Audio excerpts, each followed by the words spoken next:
Welcome back, and joining me now is Bethany Brenner, who is the Executive Director here at Woodcrest Village. Thank you for hosting us. Well, welcome. It's really nice to have you, Lynn. It's so beautiful here. Thank you.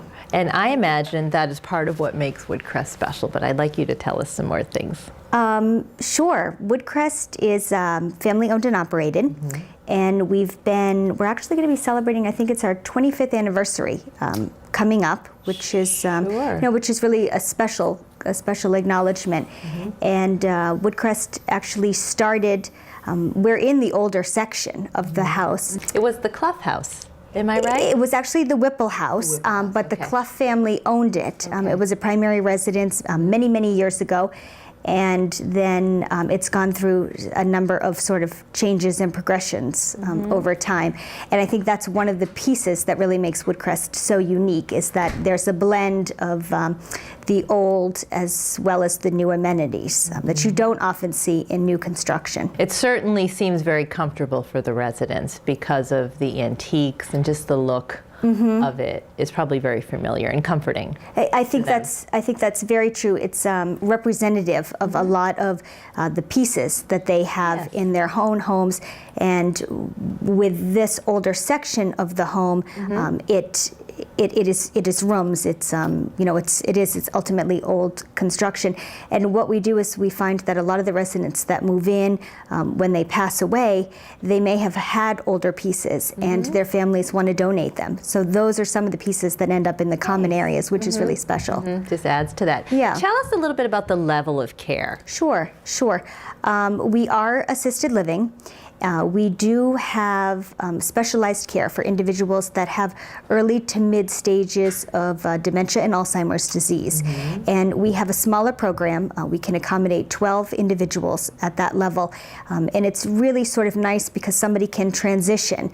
Somebody can start out at our traditional assisted living level, and as their needs increase, the Courtyard, which is our memory care program, becomes an option. So we have seen residents move to the Courtyard on both ways, either coming in through our traditional assisted living or coming directly to the Courtyard, depending upon what their situation is. But they don't have to move geographically. There's a lot of the same staff are still with them. Oh, absolutely. And that probably is such a great thing for them. It's not a huge, big transition. Absolutely. That's wonderful. Absolutely. How many residents can you accommodate here? We have a licensed capacity for 50. We have 44 apartments, so that allows couples to be able to come. Nice. And we do have a number of couples, and we have over time had a number of couples, both occupying a single apartment together, or sometimes one of the spouses might need a higher level of care than the other. So you may see somebody living in a Courtyard room and somebody living upstairs, and then they can do things as it works for them.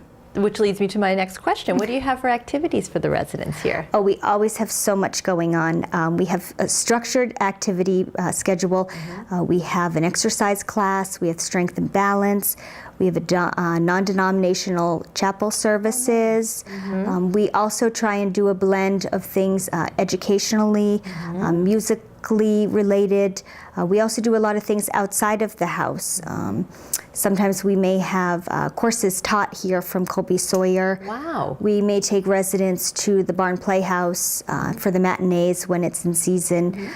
You're sitting at Waldo's Pub, that's a daily occurrence. And the other nice thing is that if there is a resident that moves in and they have an interest that is different than what we may have a structured activity program, we like to find that out and then either gear something public to it, or maybe try and find somebody one-on-one. For instance, we had a resident that moved in and she loved to play backgammon. And that wasn't a very common game, and so we found somebody who would come in and play backgammon with her. Great, So that was really special. That sounds like an opportunity for volunteers from the community. Absolutely. That's great. So if somebody in the community is watching this, they could contact Woodcrest. Oh, absolutely, absolutely. There's always space for volunteers. Musicians, people like you said, bring in play games or do knitting crocheting, hobbies like that they might enjoy that they could bring to the residents. Absolutely. That sounds like a win-win for everybody. It is. Great. Well, good. Well, you obviously have a beautiful, special place here. We did speak to one of your residents. This is who seems happy as can be, which is the best testimony nice. of all.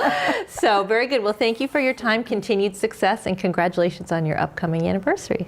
Thank you very much, Lynn. Nice to have you.